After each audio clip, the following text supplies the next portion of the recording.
The door shouldn't have been there. Marco Valentini ran his fingers along the palazzo's north wall, feeling for the telltale signs of water damage beneath centuries of paint and plaster. His pencil tapped against his clipboard. 3 quick beats. Pause. 3 more. A nervous habit from architecture school he'd never shaken. The 18th century building in Cannaregio was scheduled for full restoration next month, but something about this wall bothered him. The measurements were off by half a meter. Not much. But in Venice, where every stone had been catalogued since Napoleon, half a meter was impossible. He checked the original plans again. 1735. Signed by the architect Pietro Lombardi. No door. He pulled out the city archives from 1892. No door. Even the hasty sketches from the 1966 flood restoration showed nothing but solid wall. Marco set down his clipboard and picked up the hammer. The plaster crumbled like stale bread. Beneath it, brick. Beneath the brick, a door frame carved from Istrian stone, its surface smooth despite the centuries. No handle, no keyhole, just a shallow depression where a latch should be. Marco pressed his palm against it. The door swung inward on silent hinges. The air that escaped didn't smell like Venice. No mold, no salt, no decay. It smelled like nothing, like the absence of smell. Marco grabbed his flashlight and ducked through the low entrance. The beam cut through absolute darkness to reveal a small, windowless chamber. No furniture, no other doors. The walls were bare stone, precisely cut, impossibly clean, and covering every surface, the floor, arranged on crude wooden shelves hanging from the ceiling on chains, were clocks, dozens of them, grandfather clocks, pocket watches, sundials, water clocks, mechanisms he didn't recognize, all stopped, all showing different times. Marco stepped inside to photograph the room. His digital watch went blank. Not dead, blank, as if the LCD had never displayed anything at all. He tried his phone. Nothing. Even his mechanical pencil felt strange in his hand, like the spring had lost all tension. The silence was absolute. Not quiet. Absent. He could feel his heart beating but couldn't hear it. He opened his mouth to speak and no sound emerged. Not even the whisper of breath. But he could work. That was the strangest part. His hands moved normally. His legs carried him around the room. He examined each clock, made sketches, took measurements with his tape measure. Time wasn't passing. He could feel that somehow, deep in his bones. But he was still moving through space, still thinking, still being. He found writing on the walls. Italian, but old.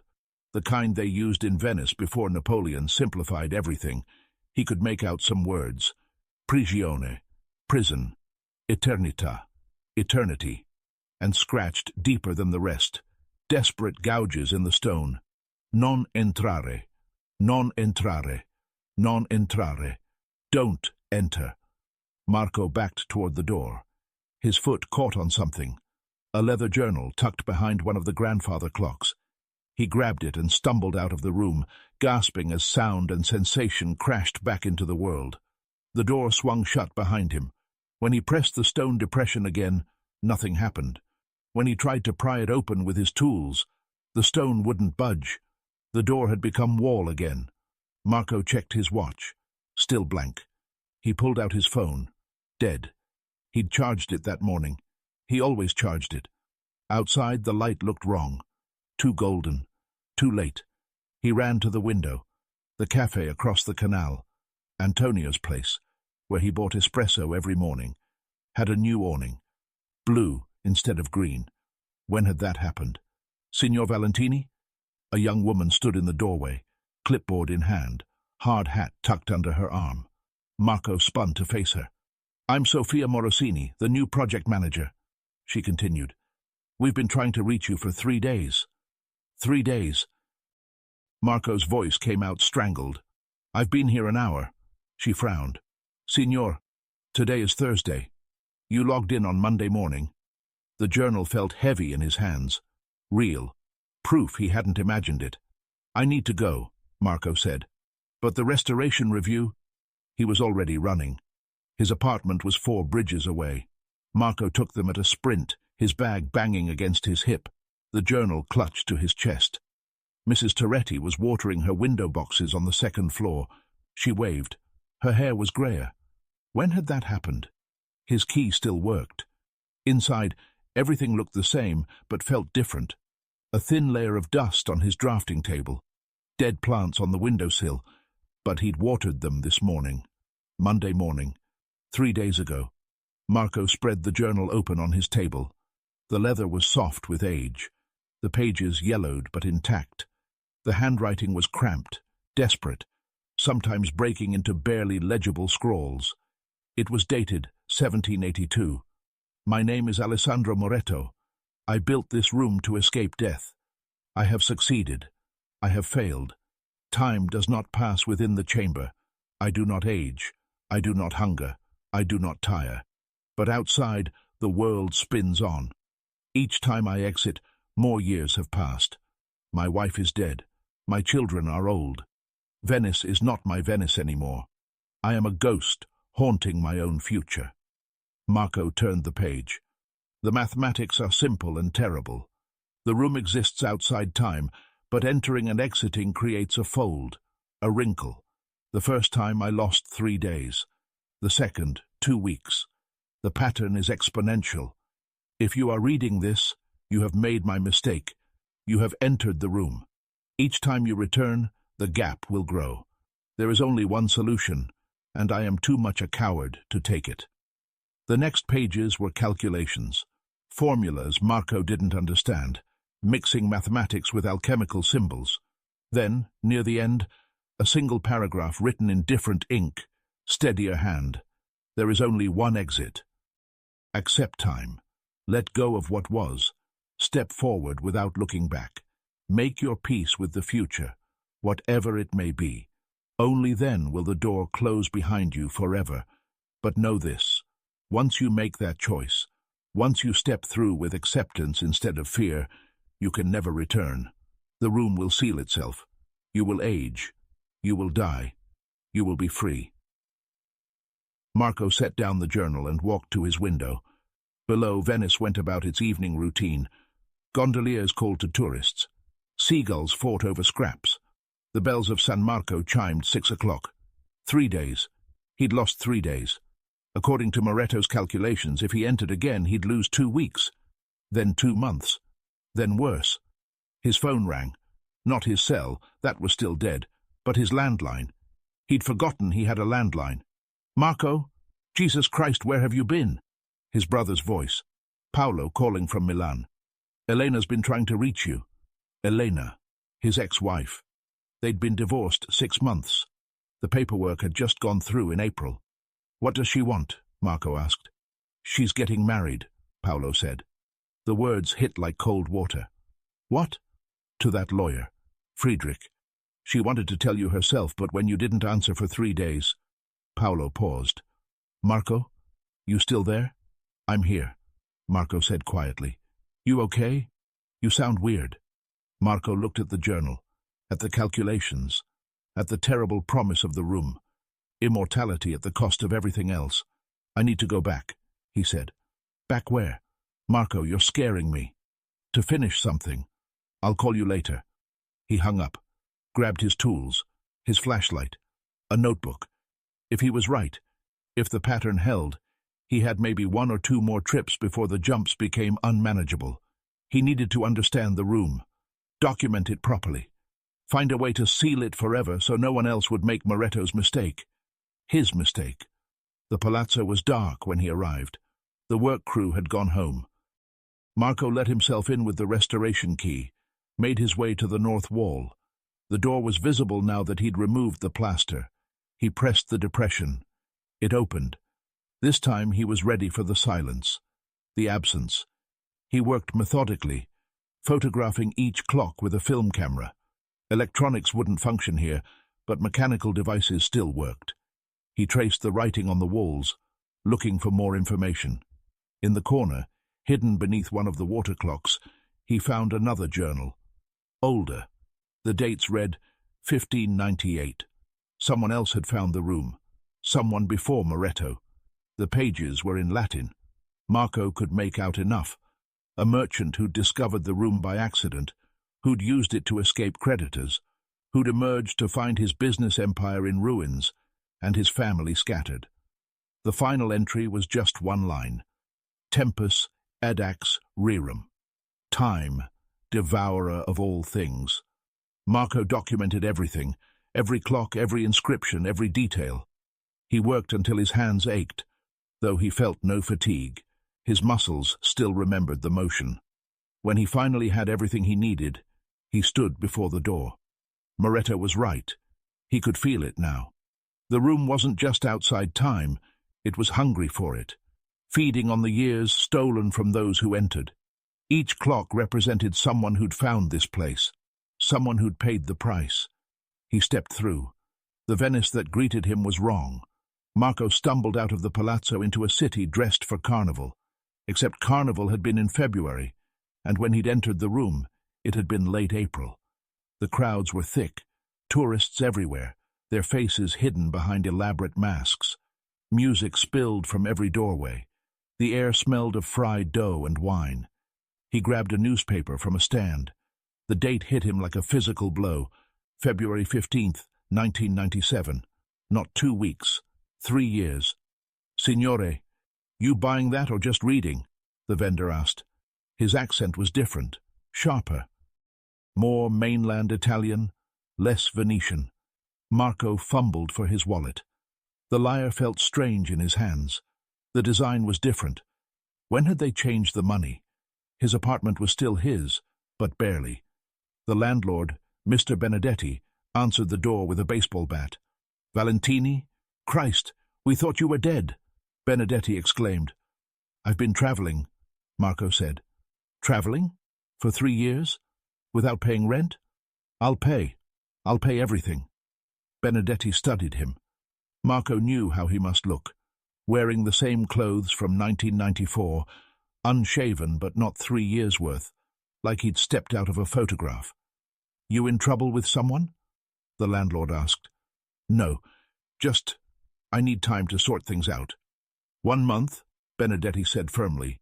You pay everything you owe plus next month or you're out. Inside, his apartment was a museum.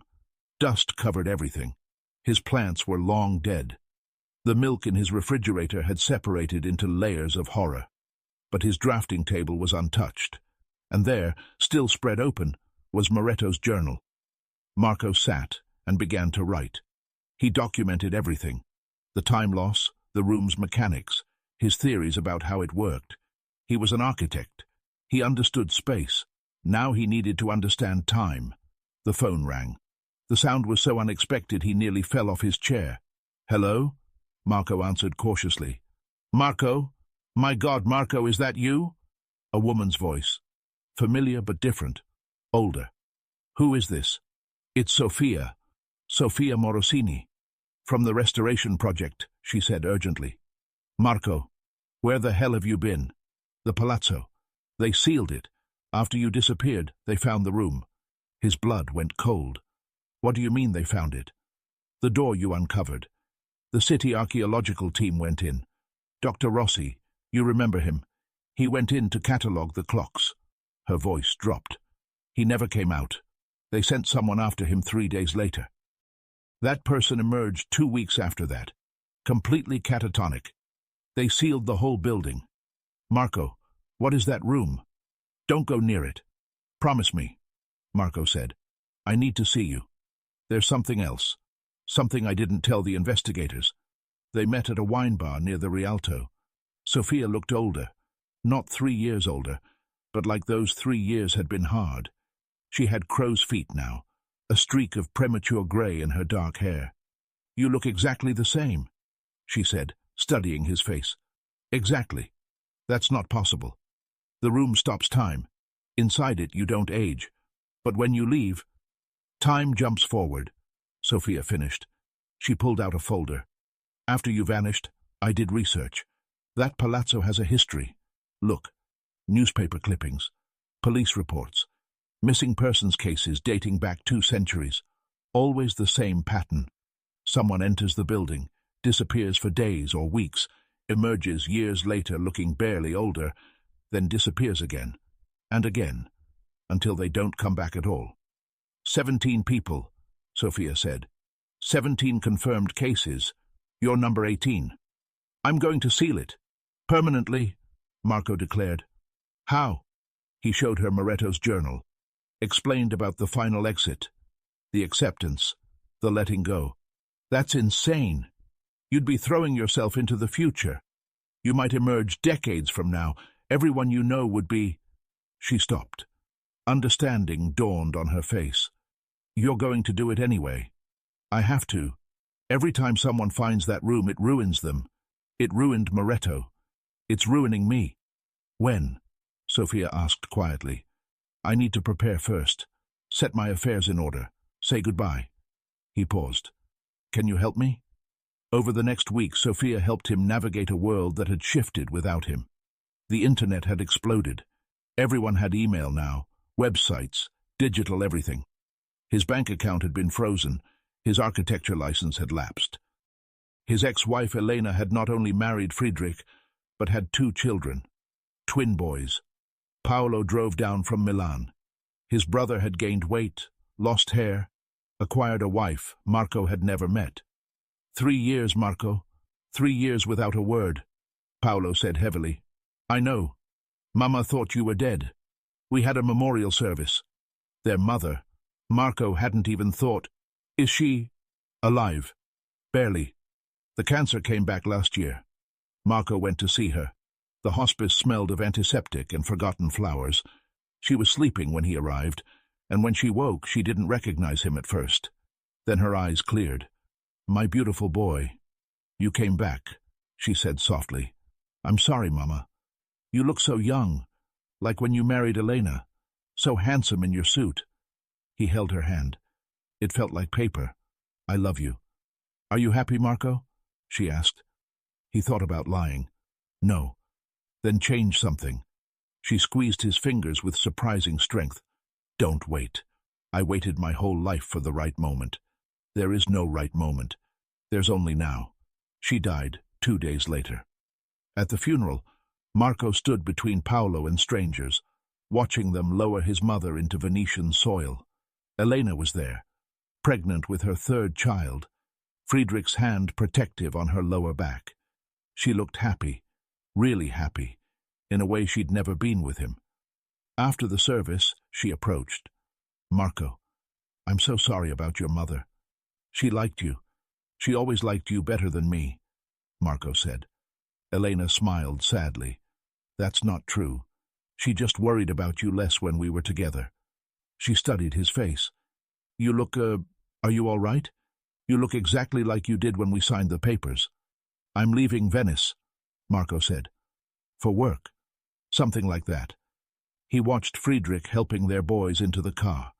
They were beautiful children. The life he'd wanted, built by someone else. Be happy, Elena. Marco. But he was already walking away. That night, he met Sophia at the sealed palazzo. She'd gotten the keys from a friend in the historical preservation department. The building was wrapped in yellow tape, danger signs in 3 languages, official seals on every door. You're sure about this? She asked. No, but I'm going to do it anyway, Marco replied. She kissed him. Quick, unexpected, tasting of wine, and goodbye. In case you emerge in a future without kisses. They broke the seals. The door was still there, still responding to his touch. Marco had prepared everything. A letter explaining the room's danger, instructions for permanently sealing it, warnings in every language he knew. He gave them all to Sophia. When I don't come back, give these to the authorities. Make sure they brick over this entire wall. Pour concrete. Whatever it takes, Marco instructed. What if you do come back? What if you appear in 50 years, and I'm still here, old and grey, waiting to know if you made it? Sophia asked. Then you'll know I failed. He touched the door. The room only lets you go if you truly accept the loss. If you step through without looking back, without trying to calculate or control when you'll emerge. Complete surrender. That's terrifying. Yes. He had nothing left to pack, nothing to take. The the clothes on his back, Moretto's journal in his pocket, and a photograph, not of Elena or his mother or the life he'd lost, but of Venice itself, taken from the Rialto at sunset, the city eternal and changeless, even as everything else shifted around it. Marco pressed the depression. The door opened onto absolute darkness. "Goodbye, Sophia," he said. "Arrivederci, Marco," she whispered. He stepped through. The room was different now. The clocks were all running, all showing different times, their mechanisms ticking in perfect discord, a symphony of chronometers counting moments that didn't exist. The walls were covered in new writing. Not just Italian and Latin now, but German, French, English, languages he didn't recognize, all saying variations of the same thing. "I was here. I am trapped. Help me." Marco understood. Every person who'd entered this room had left a piece of themselves behind. Their time, stolen and stored, keeping the clocks running in a place where time shouldn't exist. He sat in the center of the floor and opened Moretto's journal to the last page. Blank. He took out his pen and began to write. "My name is Marco Valentini. I am an architect. I wanted to preserve the past, and instead I became unstuck from the present. This room is not a gift. It is not a curse. It is a choice. Stay and live forever in a single moment, or leave and accept whatever future awaits. I choose to leave. I choose to let go. I choose to step forward without looking back." He stood. The clocks were getting louder, their ticking accelerating. The walls began to shimmer. The writing glowed faintly, all those desperate messages from across the centuries. Marco walked to the door. It was open now, though he hadn't touched it. Beyond the threshold, not darkness, but light. Brilliant, painful, white light that could have been sunlight or moonlight or something else entirely.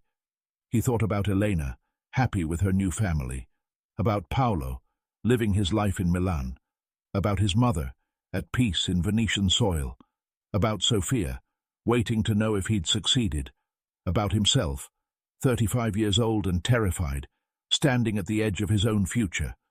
The last entry in Moretto's journal had been incomplete. There had been more words, scratched out, barely visible. Marco had spent hours deciphering them. The hardest part is not the letting go, it is the stepping forward. Marco took a breath, closed his eyes, stepped forward. The light swallowed him whole. He felt himself falling, not down but through, like passing through layers of glass, each one showing a different Venice. The city in flood. The city in drought. The city empty. The city so crowded people walked on bridges made of boats. The city at war. The city celebrating. All of it rushing past him in a torrent of moments unlived.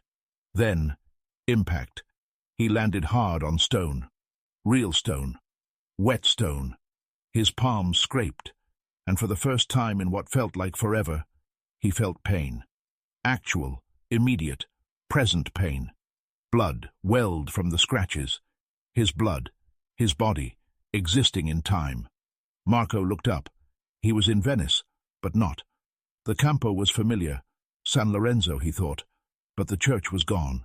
In its place stood a building of glass and growing things, vegetation cascading down transparent walls. The air smelled different, cleaner. No diesel from the vaporetti, no cigarette smoke, but also stranger, a sweetness he couldn't identify. People passed by without looking at him. Their clothes were wrong, not futuristic like in movies, but subtly different. Fabrics that shifted color in the light, shoes that made no sound. Everyone had the same small, transparent square attached to their temple, glowing faintly.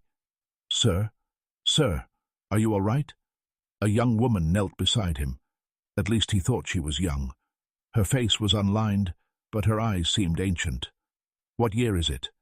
His voice came out cracked, unused. She touched the square at her temple. "Translation error. Ah, you're asking for the date. It's the 7th of October, 2037. 40 years. He'd jumped 40 years. "You're injured. Should I call medical?" she asked with concern. "No, I just... I need a moment. She helped him to a bench. It was made of something that wasn't wood or metal, warm to the touch, adjusting to his shape as he sat. You look lost. Are you a tourist? Something like that, Marco said. Venice can be overwhelming, especially now with the Restoration Festival. They're unveiling the new flood barriers today, the ones that actually work. She smiled. My grandfather helped design them. He always said Venice would outlive us all. Marco laughed. It hurt his throat. When was the last time he'd laughed? He was right. The woman left him with a small device. For translation, she explained. Though he didn't understand how it worked, he sat on the bench and watched the city move around him. Venice was still Venice. The bones were the same, but everything else. The canals were clear. He could see to the bottom. Fish swimming, plants growing, the stones clean of centuries of silt. Buildings that had been crumbling in his time stood restored, but not to their ancient glory. They'd been reimagined. Glass additions, living walls, solar collectors that looked like scales. He stood, legs shaky, and began to walk. His feet knew the way, even if his mind rebelled at the changes. The Rialto was still there, but the bridge was different. The same shape, but made of something translucent, like frozen water. The market below sold things he didn't recognize alongside tomatoes and fish that looked exactly as they had in 1994. In 1997, in his life before, his apartment building was gone. In its place, a small park. A plaque on the wall read, Site of Historical Venice Preservation Project, 1991 to 2015. Dedicated to the architects who saved our city. His name was on the list, third from the top. They said you disappeared. Marco turned. An old woman sat on a bench feeding pigeons with breadcrumbs. Actual pigeons. Some things never changed. Excuse me? Marco asked. Marco Valentini. You're him, aren't you? You look just like your photographs, the woman said. How did you? My mother was Sofia Morosini. She told me about you, about the room, about how you went in and never came out. The woman studied him. She had Sofia's eyes, sharp and dark. She waited, you know. Came back every year on the same day, February 22nd, the day you went in. She only stopped when she couldn't walk anymore. Marco sat beside her. His legs wouldn't hold him anymore. Is she? She died 3 years ago, at 91. Good life, good death. She made me promise to keep checking, just in case. The woman laughed. I thought she was going senile, but here you are, looking exactly like she described. The man who stepped out of time. What happened to the room? Marco asked. Sealed, like you instructed. They poured concrete, like you said. But then, about 15 years ago, during the Great Restoration, they found something strange. The room was empty. No clocks, no writing, just empty, as if it had never been anything but a normal room. Marco pulled out Moretto's journal. It had survived the journey, but the pages were blank, every word erased. The leather crumbled at his touch, aging 40 years in seconds, becoming dust. You broke it, Sofia's daughter said. Whatever that room was, you broke it by leaving the way you did. My mother had theories. She said you were the first person to leave without trying to control when you'd arrive. The first to truly let go. What was her name? Your mother never told me her married name, Marco said. She didn't marry. Said she'd had one great love in her life. Not you, if that's what you're thinking. Venice. She became the city's chief restoration architect. Saved hundreds of buildings. They called her the Guardian of Venice. She pulled out something Marco didn't recognize. Flat, transparent, like glass but flexible. Images appeared on it. Sofia, older, standing in front of the Doge's palace. Sofia with plans spread on a table. Sofia, ancient, surrounded by people, smiling. She looks happy, Marco observed. She was. She really was. The woman stood. I'm Lucia, by the way. Lucia Morosini. My mother left something for you. She said if you ever appeared, I should give it to you. She handed him an envelope. Real paper. His name in Sofia's handwriting. I'll leave you to read it. But if you need anything, a place to stay, help adjusting, my contact information is in there too. My mother said you were a good man who made an impossible choice. Venice owes you a debt. Let me help repay it, Lucia said. She left. Marco sat in the park that had been his home and opened Sophia's letter. Marco, if you're reading this, you did it. You broke the room. You saved everyone who might have found it after you. You saved yourself. I know the world you've woken to must seem impossible, but Venice survives. Venice always survives. And now, so do you. I won't lie and say I waited for you. I lived, I loved. I had children, had a career, had a life full of joy and pain and everything in between. But I thought of you often. The man who chose the future over the past. The architect who understood that sometimes, to preserve something, you have to let it change. There's a place for you here if you want it. The city still needs architects. It still needs people who understand its bones. The Restoration Committee has your plans, the ones you made in 1994. We've been using them. Your vision of Venice, preserved and transformed, is the city you see now. Welcome to the future, Marco. Welcome home. With love and time, Sophia. Marco folded the letter carefully and put it in his pocket. Around him, Venice continued its eternal dance, water and stone, past and present, the permanent and the transient all existing in the same impossible space. He stood and began to walk. His body felt different, older, though he looked the same, as if those 40 years had been waiting for him and settled onto his shoulders all at once. He was hungry, actually hungry. His stomach cramped with it. When had he last eaten? 1997? His body couldn't remember. There was a restaurant where Antonio's cafe had been. The same tables outside, different umbrellas. The waiter was young, patient with Marco's fumbling with the payment system. The food was perfect. Simple pasta with clams, white wine, bread that tore just right. Every bite reminded him he was alive. He was here. He was now. As the sun set, he walked to the Rialto. The new bridge was beautiful in the dying light, capturing and refracting the golden hour into 1,000 tiny rainbows. Tourists still took photographs, though with devices he didn't understand. Lovers still kissed against the railings. Vendors still called their wares, though half the words were unfamiliar. He found himself at the palazzo. It stood restored, transformed into something that honored its history while embracing its present. A sign read, Venice Museum of Time and Architecture. His name was on that sign too. The door, that door, was part of the exhibit, behind reinforced glass, sealed forever, harmless. A plaque explained the room's history, the mystery of its creation and destruction. 17 people lost to time, 1 saved. Excuse me? The museum's closing, a security guard said. The guard was kind-faced, gesturing toward the exit. Just 1 more minute, Marco replied. He pressed his hand against the glass that separated him from the door. It was just stone now, just a carving in a wall that led nowhere. The room beyond had been excavated, turned into a display.